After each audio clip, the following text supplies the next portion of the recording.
Hi, this is Tej. I'm Mohit, and this is our new airplane. We haven't named it yet. What would you like to name it? I prefer Load Master. The Load Master. That sounds good to me. This plane is based off the flight test Guinea Pig.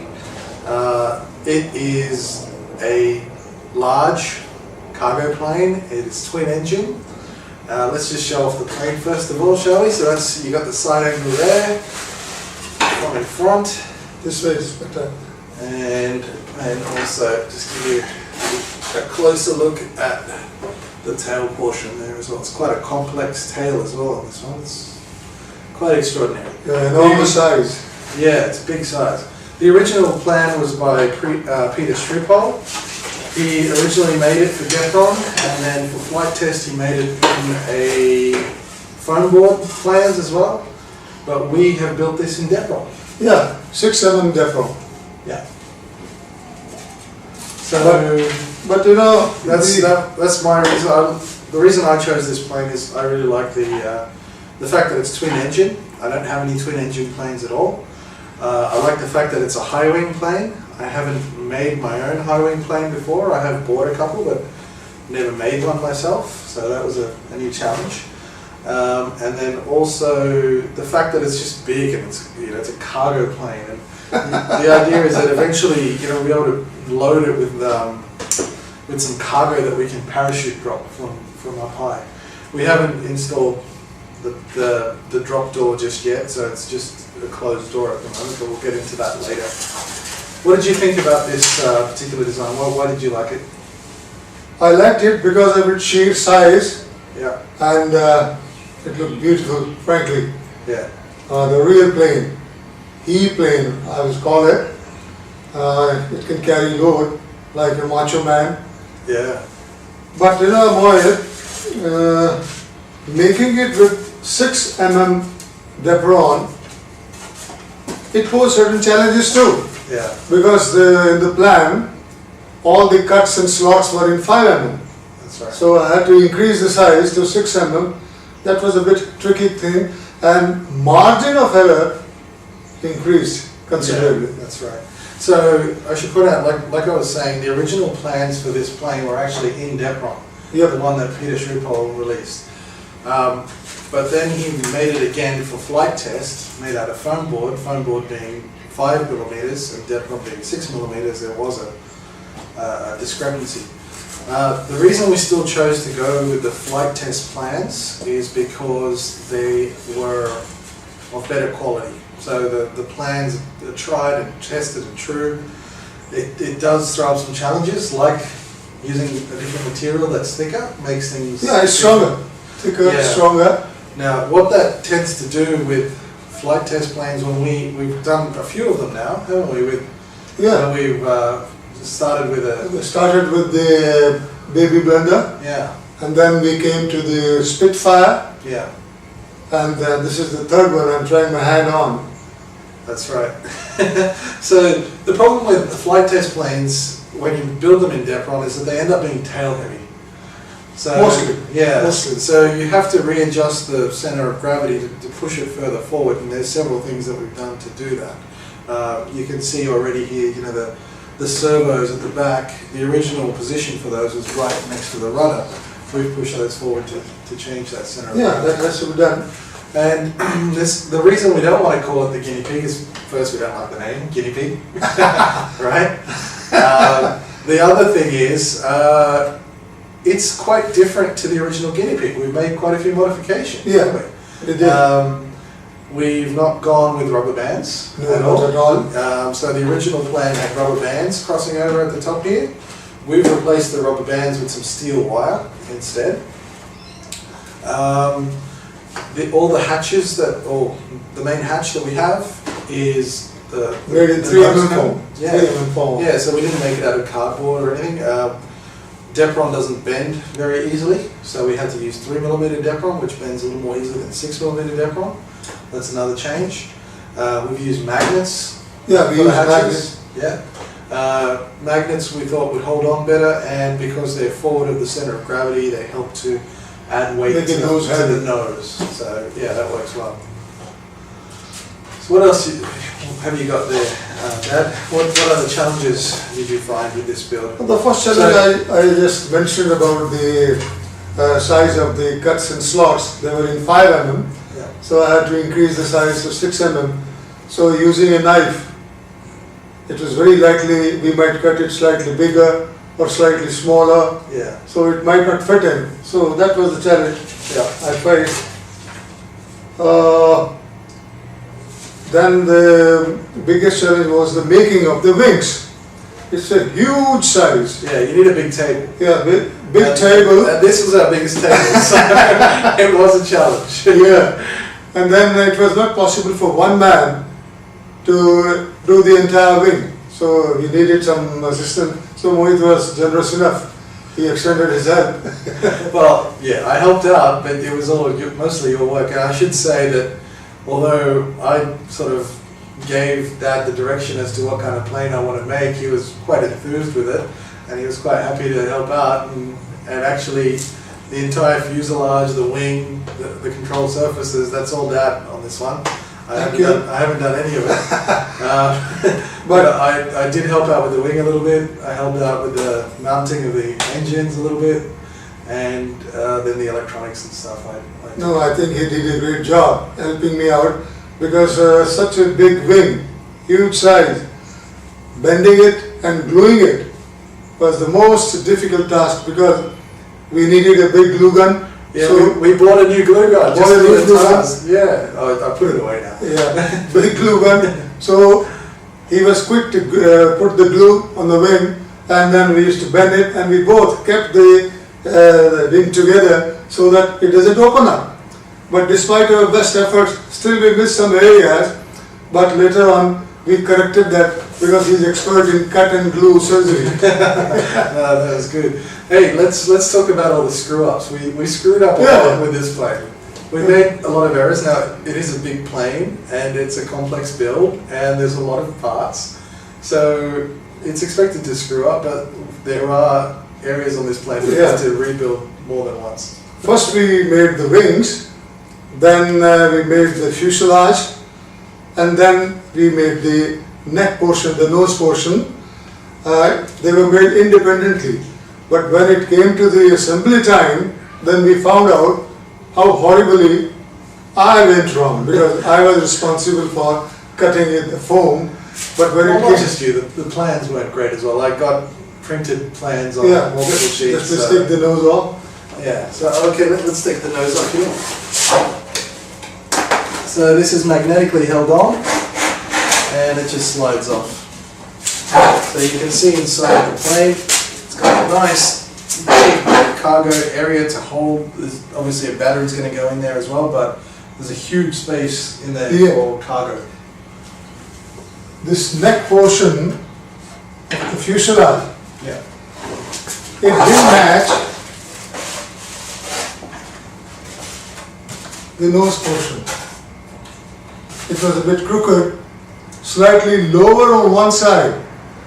So either we had to redo it or do some surgery. So there again he came and he cut a thin slice of Depron and he inserted on the side so that it came to the right size as this. And now the nose fits perfectly well. So it is a bit tricky to get on because, as you can see, it's got wheels at the front. We've had to cut this slot in the bottom of the nose. Yeah, there again, there was one more problem with the nose wheel.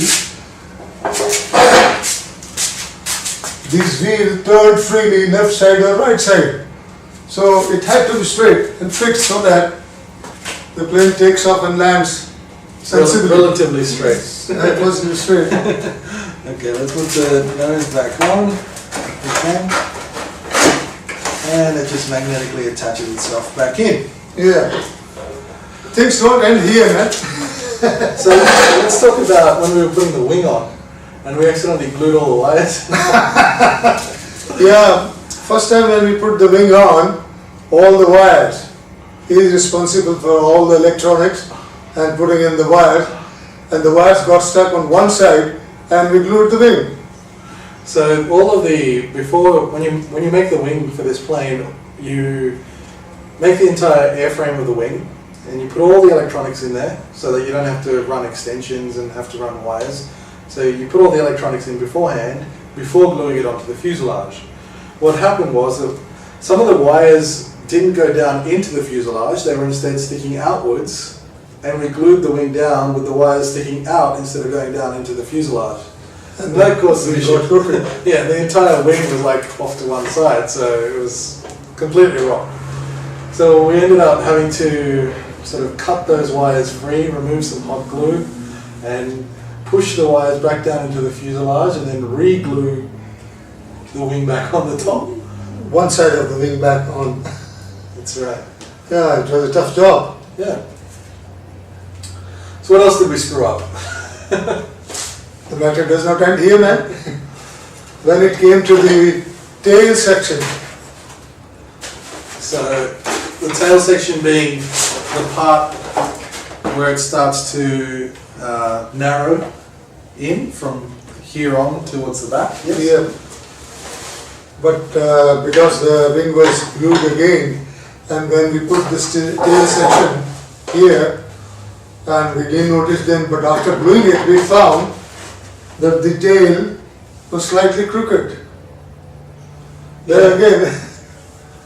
So, and when we actually looked at it closely, it turned out that there were some problems with one of the struts for the rudder. So yeah, so it wasn't perfectly 90 degrees. 90-degree angle. Yeah, so that was one problem. But then we corrected that, and we found there was another problem. Do you want to get into that, Dad? Yeah, there were many problems. One was this, second was it was crooked, and third one we were not happy with it. Yeah.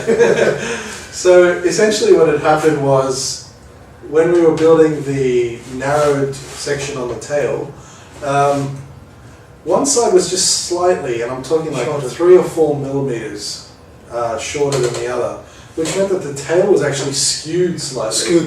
Skewed towards one side. Yeah. So how did we fix that? What we did was, let's treat it this way. We cut the tail section from here up to the end, and then we redid the tail section. So we essentially we just completely removed everything from the point where it starts to narrow. From the top only. Yeah. And Top section. cut it out and then redid it. Then we redid it. Hopefully, it came out quite satisfactorily. That's right. So that was a big challenge. Phew, yes. It was a big challenge. I just hope it flies, man, Yeah. and lands straight. Well, we haven't flown it yet. That's one thing. We're going to fly. We haven't made it yet. We will soon. Yeah, all the electronics done by this guy. I know nothing about that. I only know how to use the knife and how to screw up things. And then he comes to my rescue with cut and glue surgery. No, you did really well. It's a beautiful looking fuselage, as you can see. It's just a beautiful plane to look at, just even on the ground. Yeah, but I think with the twin engine, it should be able to carry much of load.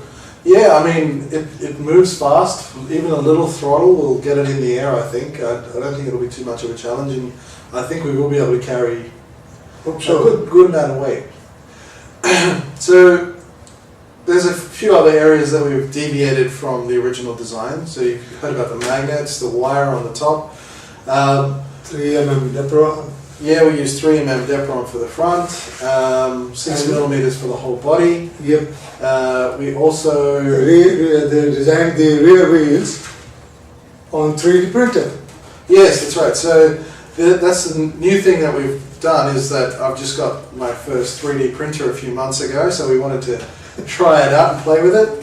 So the wheels, the large wheels on this plane, these yellow ones that you can see here, they're actually 3D printed on the 3D printer, and they came out really beautiful. We printed them using ABS plastic, and they're really Engine nice. mounting too. Sorry? Engine mounting. Yes, that's right. So the other part was the firewalls for the motors. These firewalls that you can see here, the purple, these are 3D printed as well. and these ones are actually printed in PLA plastic.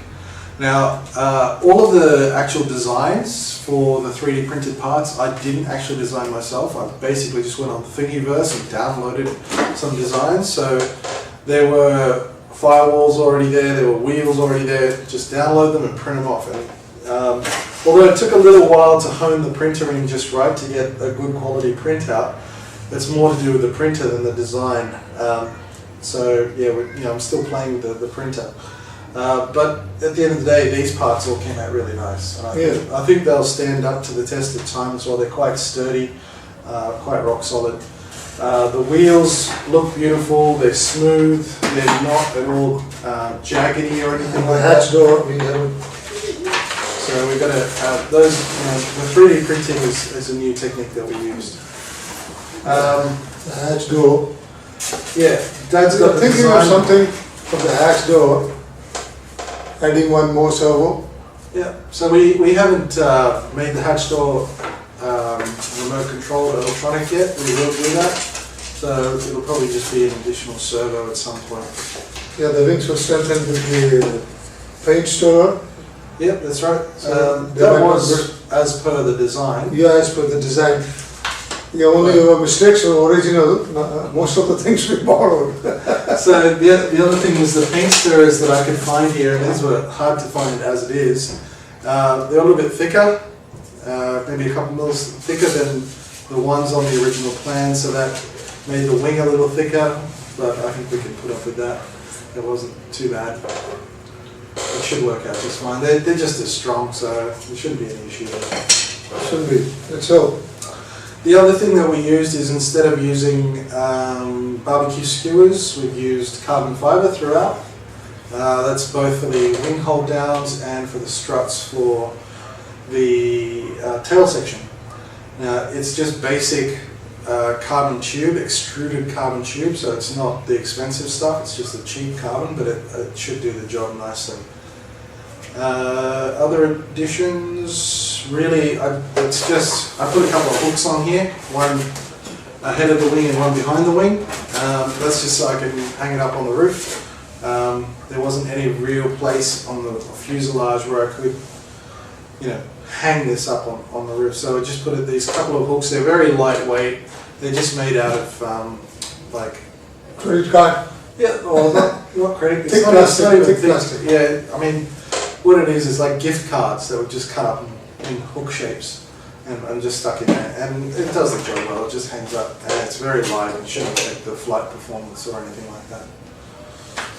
So that's essentially it. That's it. Let's wait for the test flight.